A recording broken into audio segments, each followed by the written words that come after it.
Hi, this is Dan Sullivan, and I'd like to welcome you to the next episode of the Free Zone Frontier. I have Steve Krein here, and Steve, we're going to talk about one of the key mindsets in your scorecard for your startup health entrepreneurs, and that is confidently ambitious. Nice set of words. So tell me what someone looks like when they're not confidently ambitious, Steve.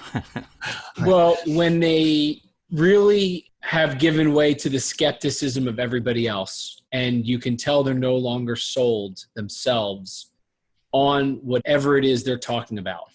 Their lack of confidence and seemingly lack of ambition rejects all of the elements of what would attract people to you. So by seeming not confident and questioning what you're describing, people who might otherwise be attracted to what you're working on are no longer attracted. So that idea that you lack confidence makes nobody really interested in leaning in to figure out how to help you or to invest in you or to buy from you.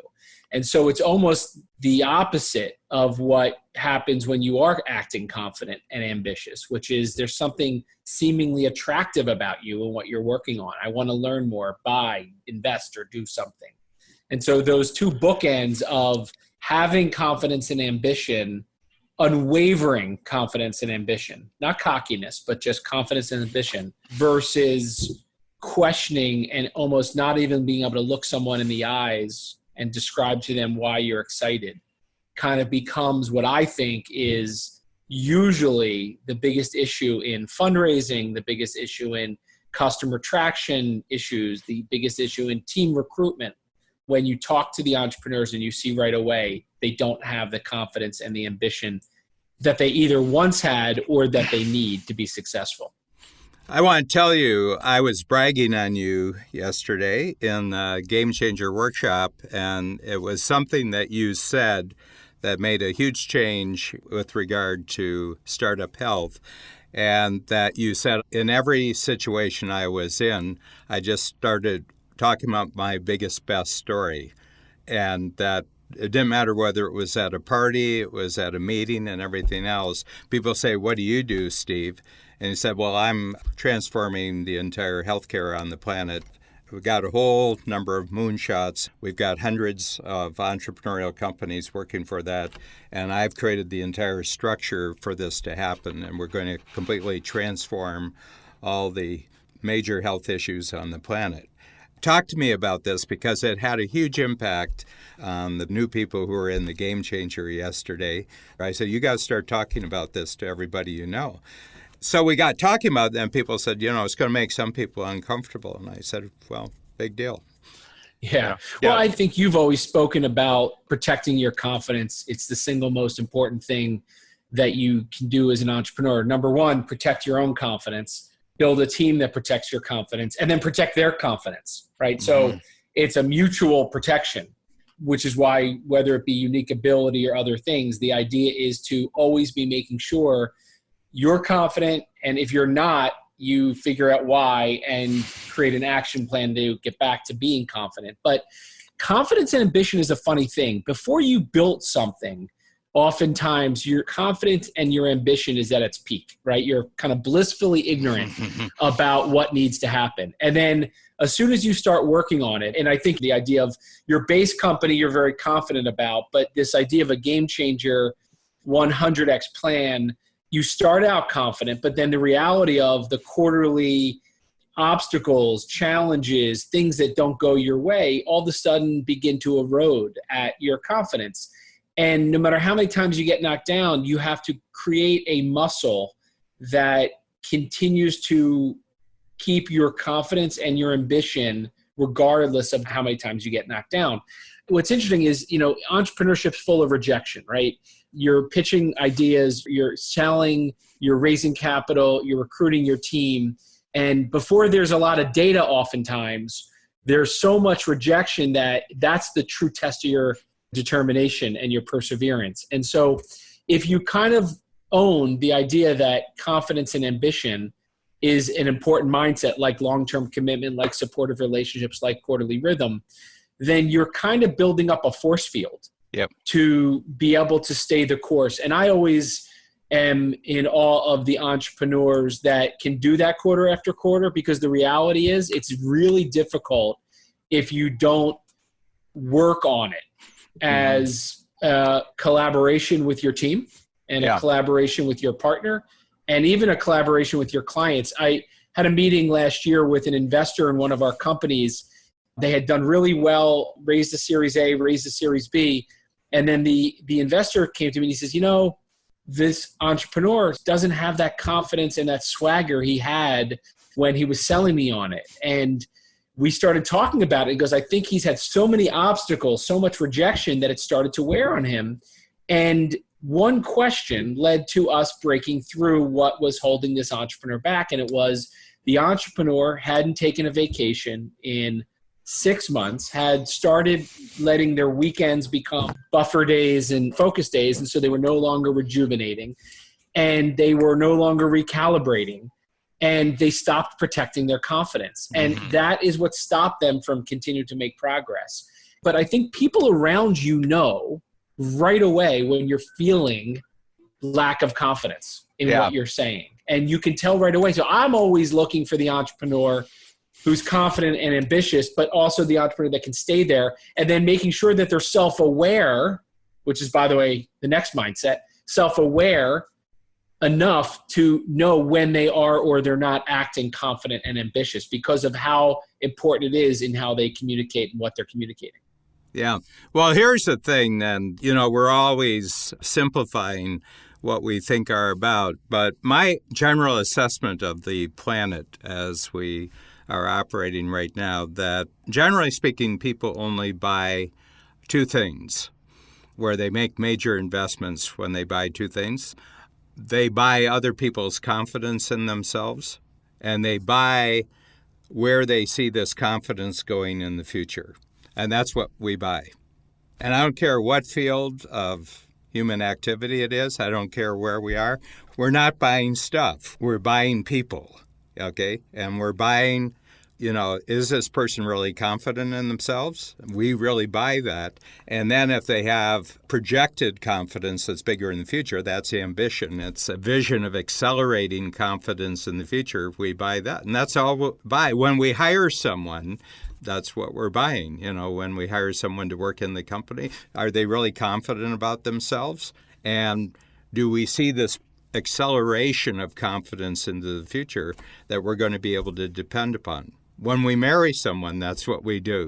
When we choose a doctor, when we choose a professional in our life, that's all we're choosing. And I think people get confused, about how the future is going to change and what new things. I said, this is a constant. This was true 3,000 years ago, and this is true today. We buy people, we buy their confidence, and we buy a vision of them being even more confident in the future. Yeah, it's interesting. When I first started thinking about confidence as a mindset, what I didn't realize was that it's not really just an internal thing. It's reflected in how you communicate or when you communicate. So if you're on stage, if you're in front of a video camera on a Zoom call, if you're on a phone call, if you're writing, your confidence is obvious to other people, or lack of confidence is obvious to other people. Oh, yeah. And it is almost like a scent that we put out as animals. It's either the scent that attracts or it's the scent that repels. Yes. What was that, Jerry Maguire, the little kid who had all the great lines? He said, dogs and snakes can smell fear. He just had these one-liners, and you sit there and you say, you forget what the next 10 minutes of the movie are. You said, that's right, dogs. I see it all over the place. And, one of the exercises we do, and I'm passionate about this exercise in the Strategic Coach program, and I think it relates directly to your mindset, and that's the impact filter. I said the first half of the impact filter is to make sure that you've sold yourself. The second part of the impact filter is to show that if they buy you, this is what's going to happen. There's going to be a big jump. And I think we're zeroing in immediately that, you can talk about all the complexities of startup health and all the different structures you put in. But basically, at the very center of everything is that a whole bunch of independent entrepreneurs around the world have bought you, Steve Krein, and they bought your vision of where this can all go. And then when you present startup health to the investment community, they're actually zeroing in. I think he can pull this off. Yeah, because I don't think about me as selling me as much as I sell them to themselves sometimes. Yeah. The idea that they aren't even aware of what they're capable of. And sometimes it's a reframing of their accomplishments and their progress and their unique abilities and their reputation that gives them, I almost like impart the confidence on them that they, either don't have or should have, and then you keep reinforcing it. Oftentimes they come with it and it erodes over time because of the natural challenges that every entrepreneur has as they reach new peaks, right? And it's this idea that when you look at really great companies and really great entrepreneurs, they continue to push themselves and push their company to achieve more. And their confidence builds over time. So what's interesting about this discussion around each of these mindsets is they're all just these muscles that we're continuing to work. But when you think about what you need to be confident doing today in 2018, and I would take you back to 2008 or 1998, you were as confident then about what you were doing, but you were playing a much smaller game just because of where you were. Yeah. And so your game keeps changing, getting bigger. As a game changer, I think you're playing in an area where it's very easy for people to push you down and try to keep you making your plans more realistic and keep you from being as ambitious, because I think it scares other people.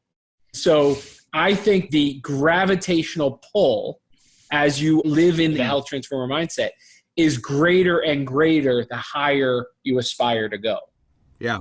We've just updated the mindset scorecard for the entire Game Changer community, who are actually in the Game Changer program. One of the mindsets is go global with your idea. So somebody said, why is that so important? And I said, well, because trying to grow where you are is really, really hard work. Fulfilling your aspirations, ambitions locally probably isn't going to do it. Okay. And I said, but you could do it if you went global with the idea, and that halfway there, if your goal was halfway there, that would be harder than global and it would be harder than local. And I said, so the only alternative to being local is to go global. And they were talking about that, but I don't know if I could do that. I said, of course you don't know if you could do that. It's a commitment. Yeah. It's going to require courage to do it. But once you pull it off, you're going to find out that being global is a lot easier than being local. Yeah. Let me ask you a question related to that, because you talked about you've been iterating on your Game Changer scorecard, mindset, mind shift scorecard. The more we talk about this, and I'm actually thinking about this in my own scorecard, so I'm wondering how it plays out in yours. But the thinking about your thinking,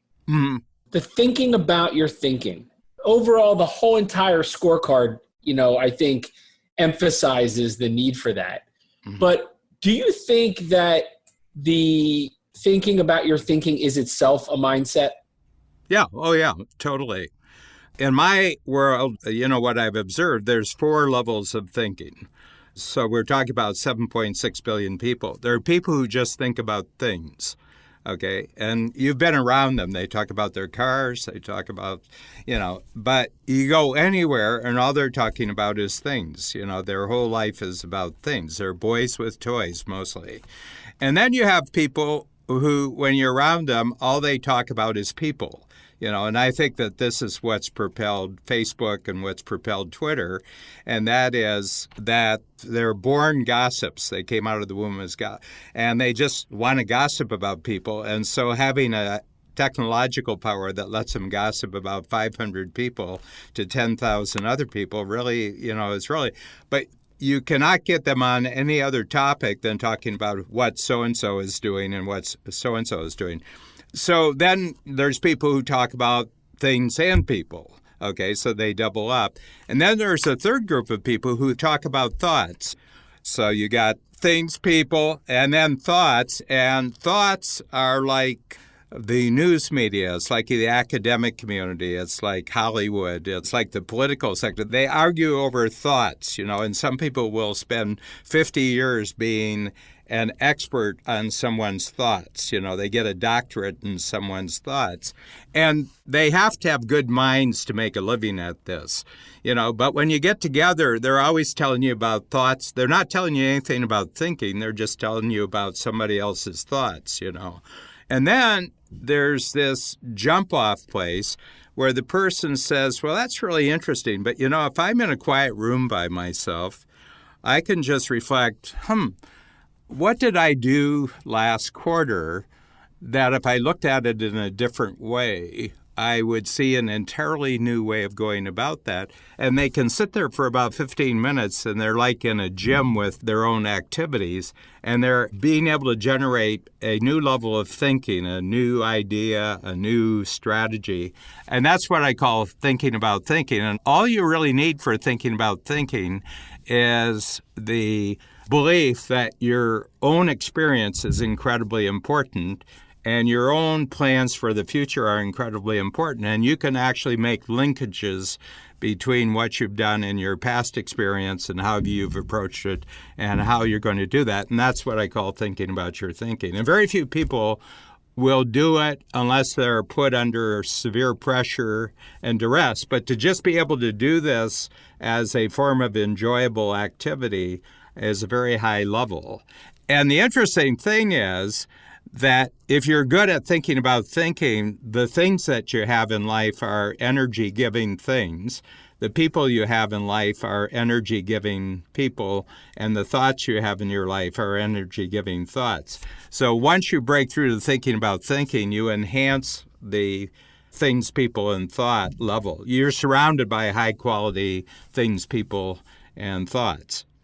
Do you think those four fit into the four columns in a scorecard? So if you just think about the columns, thinking about your thinking is transformational, game-changing. Yeah, I hadn't seen that before, but it's absolutely true. Thinking about thoughts or news, and I don't know what the right word is there, but that's kind of conventional. Yeah. Thinking about people, you said gossip, and I kept thinking about even within my own organization, when people just, talk about other people, you kind of you not only get a bad feeling about it, but it doesn't become very productive. And then if it relegates down to thinking about things, you're kind of down, is that a failure mindset? And do they follow that mindset scorecard methodology? Yeah, people who think about things are car thieves. They're break and entry experts because their whole life is about, I don't have that thing and I deserve that thing. The fact that that person has that thing and I don't have that thing, there's an injustice here. Criminals, you can see the entire criminal spectrum over this one. And, when you get to level 3, it's really interesting because those people often have, a code of thoughts about what success means. And what respectability means. And so they have a series of thoughts about this. And all the people in their golf club kind of have these thoughts, and all the people in their high-scaled neighborhood have these thoughts. And one of the thoughts is that, a degree from Harvard is really, really an important accomplishment in life, that you have it. But they're static. First of all, they're not thoughts that they came up with. They're thoughts that they've received from other people. It's a really interesting thing, but what I notice is that once people enter into this thinking about thinking, they're just really, really interested in playing that game with other people. What we're doing on the podcast is we're thinking about our thinking, and we're kind of doing a duo here. I would have said it's inherent in all of my mindsets already, the thinking about thinking, but I love the breakdown that you just went over. And I'm looking at both of our scorecards back next to each other right now. And I don't think this idea is reflected as specific enough and clear enough as it needs to be a game changer and a health transformer. Good. Again, it's like unsaid, and of course it's baked in, but it's actually, I think, a big enough idea. Yeah. All right. Yeah. I'm going to draft up something on this. This is an iteration. This is actually very important. Well, thinking about thinking is what changes the game. Doesn't matter what game you're playing. If you think about your thinking, you'll change your game for the better. So, yeah, okay, we're right at the magic witching hour here. Yeah, that was great. What was your biggest insight? Yeah, well, I love it because all of a sudden you see new things, and I've got a couple coach improvements just from putting an emphasis on the power of the quarterly workshop and the quarterly reporting and the quarterly relaunch of yourself. I think that's really important. And this thing about really going deep on thinking about your thinking, I think it's really, I think I'll do little books on both of them, little quarterly books. Anyway, loved it, Steve. I get enormous value out of this. Me as well, Dan. I think for me, this refinement, like I said, I think the thinking about your thinking is something that I spread out throughout all of these, even in this next one, self-awareness. But I really like the distinction you made about the 4 levels. And when you start to put them into the categories that scorecards have, I think it becomes really clear that as an entrepreneur, if all you're doing is thinking about things or people or thoughts, you're missing, I think, the key ingredient to be a true health transformer, a true game changer. So this is great. Really great. Thank you very much. All right. Thanks, Dan.